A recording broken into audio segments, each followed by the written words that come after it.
në djeni, në mbledhjen e sotshme, janë për diskutim 5 çështje në rendin e ditës. Konkretisht, është shqyrtimi i projektvendimit mbi kriteret e vlerësimit, pikëzimit dhe renditjes së kandidatëve jo gjyqtarë dhe procedurën e përzgjedhjes për emërimin në Gjykatën e Lartë, shqyrtimi i projektvendimit për shpalljen e kërkesës për kandidatura nga radhët e gjyqtarëve për plotësimin e pozicionit këshilltar ligjor në Këshillin e Lartë gjyqësor, pozgjatje, kriteret dhe procedurat e komandimit në këtë pozicion. Së treti, shqyrtimi i projektvendimit për miratimin e listave emërore të kandidatëve që kanë plotësuar kriteret e pranimit në programin e formimit fillestar pranë shkollës së magjistraturës për vitin akademik 2019-2020 për këshilltar dhe ndihmës ligjor, shqyrtimin e projektvendimit për deklarimin e mbarimit të statusit të magjistratit të gjyqtares Ema Gashi për shkak të dorëheqjes nga detyra e gjyqtarit dhe çështja e 5 janë të tjera. Jeni dakord me rendin e ditës? Atëherë, unë do doja në fakt, për shkak të rëndësisë një nga projekt-rregulloreve që Këshilli sot do marrë në shqyrtim, doja të fiksoja se kjo projekt-rregullore që lidhet me kriteret e vlerësimit, pikëzimit dhe renditjen e kandidatëve jo gjyqtarë dhe procedurën e përzgjedhjes për emërimin në Gjykatën e Lartë, është një ndër rregulloret më të rëndësishme që Këshilli po miraton për gjatë këtyre muajve të parë të funksionimit të tij, për krah 101 vendimarrjeve të marra nga Këshilli në lidhje me çështjet thelbësore që kërkojnë përgjigje emergjente për të lejuar funksionimin normal të sistemit gjyqësor në tërësi, duke filluar nga domosdoshmëria dhe mirë funksionimi të gjykatave të shkallës së parë dhe gjykatës së apelit që ndikojnë drejt për drejt në aksesin e qytetarëve në drejtësi. Këto nisma kanë mundësuar ndërmarrjen e disa iniciativave nga Këshilli i Lartë gjyqësor, ndaj më lejoni t'ju kujtoj sa më poshtë. Ngritje e veprimtarisë organizative të vetë Këshillit të Lartë gjyqësor për të siguruar operacionalizimin e saj dhe përgjigjen ndaj nevojave të sistemit. Mbështetjen e procesit të vetingut, duke kryer me përparësi vlerësimet profesionale të gjyqtarëve dhe për të ruajtur ritmin e duhur dhe mos ngadalësuar procesin si prioritet që është përcaktuar në ligj. Hartimin e rregullave për skemën e delegimit dhe transferimit të përkohshme, si dhe caktimin e gjyqtarëve për të mundësuar plotësimin e vakancave të krijuar nga largimet nga sistemi në raste kur rrezukohet edhe drejtimi i gjykatave, por në të njëjtën kohë edhe për të mundësuar plotësimet me gjyqtar ku gjykatat janë gjetur në pamundësi për të formuar trupa gjyqësore. Duhet të përmend këtu 485 kërkesa të adresuar KLGJ-s nga gjykatat e vendit për caktimin e gjyqtarëve, për gjykimin e 706 çështjeve të gjykatave të ndryshme nga ato ku ushtrojnë detyrën.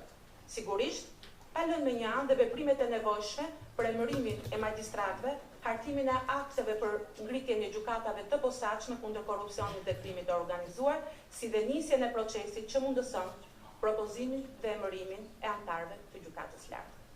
Sa i përket Gjykatës Lartë, duke i njohur si prioritet kombëtar, Këshilli për disa muaj ka punuar intensivisht për hartimin e akteve të nevojshme, duke u siguruar të marrë hapa të kujdesshëm dhe duke u konsultuar në çdo hap me partnerët ndërkombëtar, në mënyrë që çdo vendimarrje që do të pasojë të shërbejë zgjidhjes së situatës në këtë gjykatë, frymës së reformës dhe instalimit përfundimtar të sundimit të ligjit. Projektakti që do diskutojmë sot ka kërkuar një kohë të nevojshme për të trajtuar me seriozitet dhe përgjegjësi çdo element të tij, për të mundësuar kriteret të qarta dhe transparente, vlerësim objektiv të çdo kandidature, si dhe një metodologji që kërkon një procedurë pikësimi të saktë duke garantuar të drejtat e kandidatëve në këtë proces.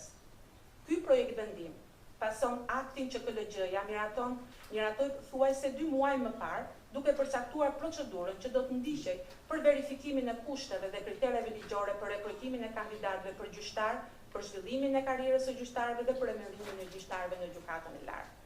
Ndaj sot, me shqyrtimin dhe miratimin e vendimit për caktimin e kritereve të vlerësimit, pikëzimit dhe renditjes së kandidatëve jo gjyqtarë dhe procedurës e përzgjedhjes së tyre, në përmbushje të të gjithë synimeve përgjithësive të përcaktuara nga kushtetuta në nenin 147.1 dhe kuadrin ligjor i miratuar në funksion të reformës së drejtësisë, Këshilli i Lartë gjyqësor i hap rrugë nisjes së procesit të rekrutimit dhe përzgjedhjes së kandidatëve jo gjyqtarë për emërimin në Gjykatën e Lartë, duke ndikuar kështu drejt për drejt në krijimin e mundësive për bërjen funksionale të kësaj gjykate. Për të na dhënë më shumë informacion lidhur me përmbajtjen e këtij projektakti, unë dëshiroj t'ja jap fjalën kryetarit të Komisionit për Zhvillimin e Karrierës, zotit Ilir Dosta. Faleminderit.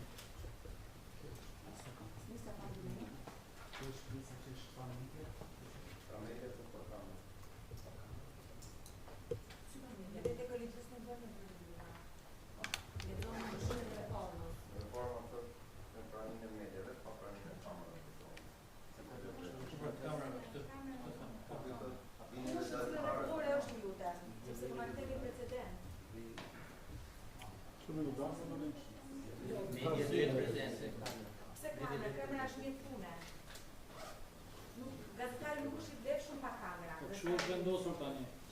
Kush e vendos kur ligji thot në kamerë?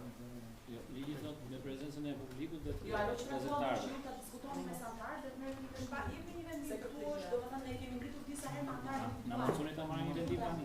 Mund ta jepni një vendim dhe duhet ta argumentoni. Në prezencën e juaj ta marrim vendimin. Jepni vendim, ta diskutojmë që prezencën të shprehuni me vendim. Siç e ka gjykata, ne duhet ta bëjmë këtë gjë. Ndihmë në vonë shërbimi dhe vendosni nëse nuk doni me ja dhëna, po na argumentoni edhe dalin.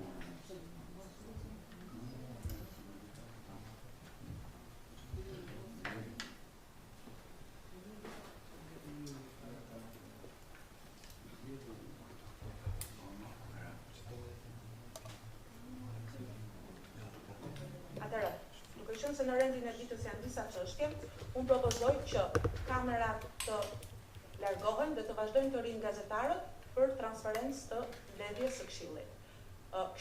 Mbledhjet e këshillit janë gjithmonë të hapura, kush ka paraqitur kërkesë për të qenë prezent, si nga shoqëria civile, si nga individ, si nga gazetar, kanë ardhur dhe i kanë ndjekur mbledhjet e këshillit. Lidhur me prezencën e kameras, ky është një vendim që këshilli ka mbajtur një standard, do vlerësohet vetëm rasti kur çështjet përbën një interes publik dhe kur neve e gjykojmë që duhet të jetë dhe transparenca. Po të lutem se nuk duam të bëjmë replikë dhe të krijojmë problematika për stafin këtu.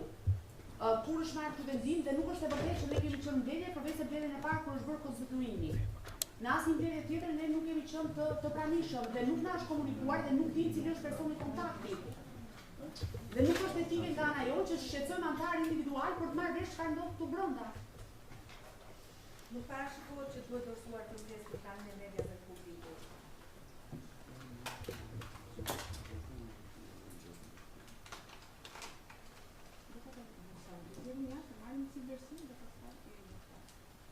Atëherë, mund të dilni 5 minuta jashtë, ta vlerësoj këshillin dhe më pas u flas. Faleminderit.